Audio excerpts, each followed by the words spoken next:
There's a slew of new programs in this bill accompanied by dramatic changes to the tax codes.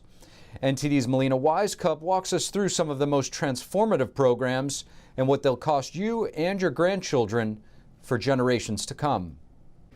The House passed the Build Back Better bill last month. Now it's stalled in the Senate. Here are some of the social welfare programs included in this bill. Universal pre-K and affordable child care, meaning the government would help parents pay for child care. And those making less than the median income would pay nothing for child care. For health care, Obama-Kar expansion, and eligible women would have Medicaid guaranteed for the first year of their child's life. And housing, it dedicates billions to build more low-cost housing. And it would help low-income Americans pay for their down payments and rent. It's the largest investment in housing ever in American history. And that's just the social side of the bill. There are also hundreds of billions being spent on climate projects, all totaling to around $2 trillion. But that's only if the programs are temporary. They're budgeting for just a few years stretch, but we know that the ultimate goal here, and that what Congress usually does, is just continue to extend these into perpetuity. So there are enormous increases in spending, and really the tax hikes in this package are the biggest tax hikes we've seen since the 1960s. So how would the tax code change?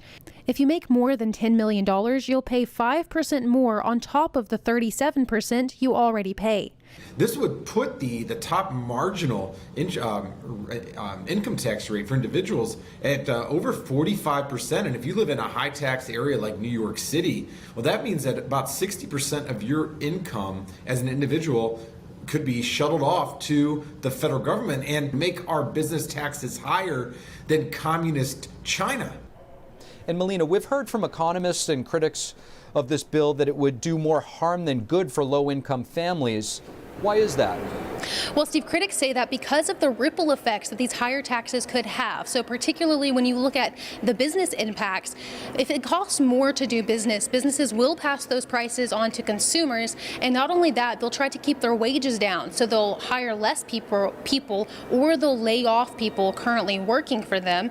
So those are just some of the ways that this bill could impact lower to middle income Americans, along with inflation. If this bill does fuel inflation, that's also would hit the financial status of those lower to middle income Americans. Now I want to switch topics and speak about some immigration news in this bill. The Senate Rules Advisor just ruled out a Democrats' proposal to keep immigration reform in this bill. The House version that passed included work permits for illegal immigrants, as well as protecting them from being deported. And the Senate Rules Advisor says that this is a policy issue, not a budget issue. So now Democrats here in the Senate will have to strip that immigration provision from this Build Back Better bill. Steve? Melina, we know that one part of the negotiation on this bill that's still not decided is the salt tax. So Melina, what is this salt tax that everybody is talking about? Well, Steve, the state and local tax deduction, what it really does is it allows individuals in higher tax states to deduct those state taxes from their gross income. That lowers the amount they pay in federal taxes. And Republicans generally, especially Republicans in lower tax states, kind of argue against this because they say it's unfair for Americans in lower tax states to be subsidizing higher tax states.